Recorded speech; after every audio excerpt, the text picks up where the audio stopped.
Senhor presidente, senhores deputados, senhoras deputadas, população do Paraná que nos assiste. O final de semana, senhor presidente, foi, sem dúvida nenhuma, bastante ilustrativo, eu diria, porque ele nos traz algumas informações e algumas situações, deputado Prazic, que eu espero que essa casa reflita, até por ser o seu papel, fiscalizar, reflita sobre as informações que nós temos a nível nacional, mas também as informações a nível estadual. A nível nacional, eu quero fazer uma reflexão com os senhores deputados e com as senhoras deputadas. Deputado Rasca, pergunta que eu faço hoje é: quem era a organização criminosa? Aquela que apareceu no PowerPoint. Aquela que, quando diz organização criminosa, composta por criminosos de um partido que tinha, talvez, originariamente, já na sua matriz, o processo criminoso. Quem era a organização criminosa? A criminalização da política, dos políticos, dos movimentos sociais, da esquerda principalmente, hoje se mostra muito frágil. Porque eu pergunto, eu ouvi daquela tribuna várias vezes, discursos inflamados no ano passado, deputado Prazic, apontando o dedo para determinados partidos, principalmente para o nosso partido, o Partido dos Trabalhadores. E dizendo que nos seus partidos eram todos puros e imaculados. E aí eu pergunto hoje, onde está o PSTB e o DEM, que fazia aquelas críticas? O senador Aécio não era puro e imaculado, concorreu à presidência da República distribuindo a revista Veja nas esquinas? A ex-presidente Dilma não era tudo que não prestava e que, se retirada do governo, no dia seguinte o país melhoraria e melhoraria muito, coisa que nós sabemos que não é verdade, e é só olharmos hoje as perdas de direitos, as privatizações como a do Correio, o processo da reforma da Previdência e todas as barbaridades que se tenta fazer via Congresso rapidamente, a venda sem licitação do pré-sal, a venda de terra para estrangeiros. Mas isso é só um detalhe. A organização criminosa, eu pergunto, é de qual partido? Partido do senhor Aécio? Que o senhor Aécio está hoje na capa da revista que fez oposição nos últimos 6 anos ao governo do PT. E é denunciado, supostamente, por ter recebido dinheiro no exterior. O senhor Serra é denunciado por ter, supostamente, recebido contas na Suíça, em nome de parentes. O senhor Alckmin está sendo questionado em São Paulo. São os próceres do PSTB. Em todos os momentos eu me pergunto, o governo Cassado, o governador Cassado do Pará, professor Tarcísio, de qual partido é? Ele não tem partido, ele não aparece. Ele está sem partido nenhum, ele é do PSTB, mas parece que ele não tem partido. Aqui, o governador Carlos Alberto é um caso à parte. Eu já falei outro dia que ele poderia pedir música no Fantástico, porque está no Odebrecht, está no Publicano e está no Quadro Negro. Claro que nada disso, em princípio, é condenação. Como não é condenação também para os outros partidos, para as outras pessoas que muitas vezes foram acusadas. Mas eu me pergunto, quando foi denunciado no Publicano, o governador Carlos Alberto disse, quando prenderam seu parceiro de corrida, seu primo distante, que aliás passou a ser distante naquele momento, ou fotógrafo, que não tinha absolutamente nada com aquilo. E nós acreditamos. Quando ele foi denunciado no Quadro Negro, dizia que não sabia de nada, mesmo com todas as evidências, inclusive denúncias que o seu partido havia recebido recurso. Nós acreditamos. Denunciado no Odebrecht, disse no último final de semana que não entende por que o seu nome está ali. E agora, pastor Prazic, chega, o senhor que conhece melhor do que nós, a hora da verdade é a estrada de Damasco, a estrada de Saulo. Porque é preciso que, menos do que discurso, o governador mostre na prática que realmente não está envolvido em todas essas situações. A denúncia do MPF, que um processo que já havia sido investigado em 2013 pelo GAECO, que o presidente do IAP já havia sido denunciado, e agora? Porto de Paranaguá mostrou claramente que não conseguiu fazer o seu pátio de manobra. Talvez agora entenda-se por que o seu pátio de estacionamento. A denúncia de 2 autorizações para inquérito no STJ dão bem o tom do que está em jogo. Há anos, essa denúncia está entre nós. E uma denúncia que chegou, e eu falei inclusive um dia aqui com alguns deputados, alguns anos atrás, dava conta de deputados, de pessoas ligadas ao governo, de pessoas fora do governo, que teriam recebido centenas de milhares de dólares em contas nas Ilhas Caimã. Davam o nome da conta, o número da conta, o banco, a senha. Isso está sendo devidamente investigado pela Polícia Federal.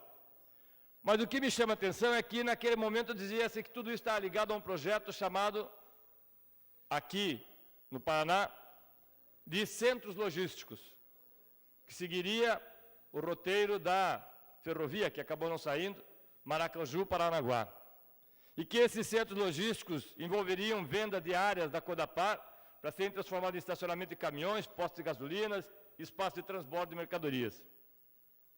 Que teriam sido depositados esses recursos e que algumas pessoas se beneficiariam. Bom, ninguém sabe se é verdade ou não, se isso faz parte de lenda, mas como obrigação nós entregamos isso a quem de direito para fazer as investigações. O senador Requião, no último final de semana, postou na sua conta do Twitter que o dinheiro saía por Foz do Iguaçu, ia para o Banco Abib, no Líbano, e retornava como investimento imobiliário. É o que diz o senador Requião na sua conta. Ora, nós vimos nessa semana agora, deputados, 2 matérias que chamam muita atenção. Nós temos aqui no Paraná muitos problemas para resolver. Sanepar, Copel, Celepar, agora o IAP. 40 mil autorizações feitas pelo IAP. O governador falou, eu ouvi o governador falando na quinta-feira e depois na sexta-feira, no sábado, que ele não tem como saber, realmente não tem, das 40 mil autorizações. Mas vamos ao que interessa ao governador e aquilo que lhe acusam. Naquela expressão dita por Sartre, que o governador, repetindo Sartre, é o homem e suas circunstâncias. E as circunstâncias do governador hoje são aquelas que dizem que durante um tempo nós fomos acusados de sermos uma organização criminosa, Lula, Dilma, o Partido dos Trabalhadores. E agora parece que a coisa não é bem assim. Não é bem assim. O que me chama a atenção é que a reflexão que é necessário se fazer é o que está nos jornais, pelo menos no principal jornal do Estado do Paraná, essas 2 matérias. 2 matérias. Uma delas, aqui, da sexta-feira, diz que licença ambiental para a empresa atendia a interesse da família Richa, afirma o Ministério Público. O mesmo Ministério Público que daquela tribuna muitas vezes fizeram loas, dizendo que ele é corretíssimo, assim como é o Ministério Público Federal, e nós não temos dúvida para colocar sobre isso. No dia anterior, o STJ autoriza a abertura do segundo inquérito para investigar o governador Beto Richa.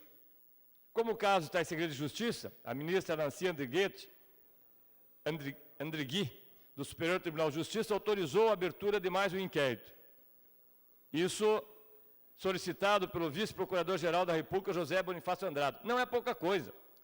Mais ainda, diz ela que na Operação Superagui, que já havia sido desencadeada por causa de suspeita de irregularidades na concessão de licença ambiental, para um pátio de caminhões, às margens da BR-277, incluía a derrubada de 10 hectares de vegetação de Paranaguá.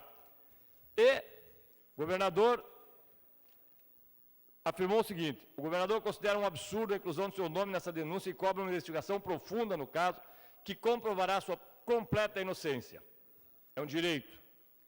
Mas no sábado e domingo, o mesmo jornal diz que o técnico que deu a autorização declarou que uma licença ambiental concedida pelo órgão em 2014 no litoral do Paraná atendia os interesses da família Richa e de seus familiares.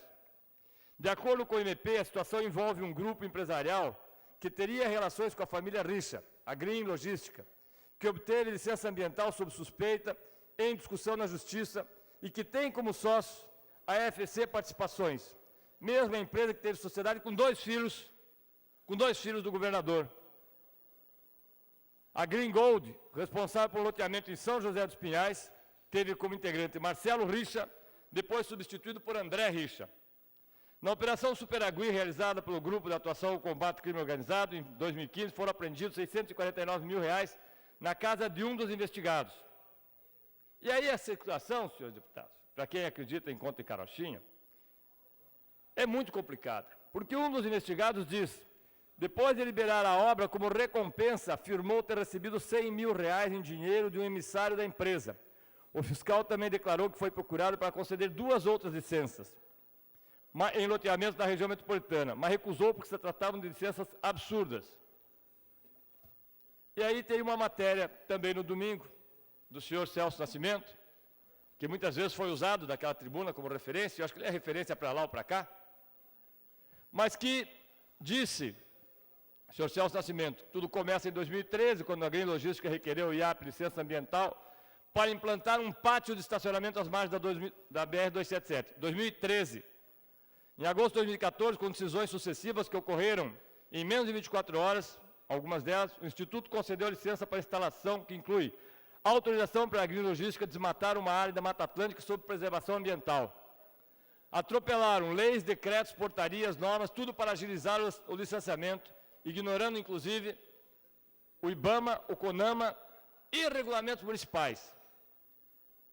Mais ainda, diz na sequência, tendo reunido elementos suficientes, incluindo escutas telefônicas autorizadas, e diante do suposto indício de que Beto Richa também teria manifestado interesse da rápida viabilização do empreendimento da Green Logística, o MPF autorizou para aprofundar as investigações, autorização que só pode ser concedida pelo STJ por razão da prerrogativa de foro. Algumas perguntas que são feitas e que eu quero aqui dividir com os senhores deputados. Deputado Rasca, Vossa Excelência, que já foi, inclusive, próximo a essa área. Haveria alguma relação de amizade empresarial de rixa com os sócios da Green? Que conexões há entre a Green e RF,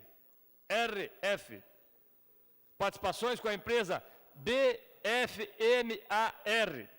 dedicada a alugar imóveis próprios? A BFMAR tem 4 sócios conhecidos. Vejam, senhores deputados, que coincidência. A BFMAR tem 4 sócios conhecidos. Quais são? Fernanda Richa, o F, M de Marcelo Richa, A e R de André e Rodrigo Richa. Uma consulta registrada em registros públicos indica que a Green Logística está integrada à holding Green RF Participações. Entre os negócios estão estacionamentos, grandes loteamentos e municípios da região metropolitana de Curitiba. Segundo o site da empresa, já foram comercializados 13 mil lotes distribuídos em 40 empreendimentos. Os puros que me desculpem, mas acreditar em conto de carochinha é mais fácil do que acreditar naquilo que diz o governador Carlos Alberto. Eu não sei qual vai ser a posição dessa casa. Se fosse em outros tempos, deputado Maurício, não tenho dúvida, nós saímos por aí coletando assinaturas para fazer uma CPI e apurarmos de fato o que aconteceu com essas licenças e outras licenças. Eu lembro que nós estamos diante de um, que é o eixo intermodal de Paranaguá.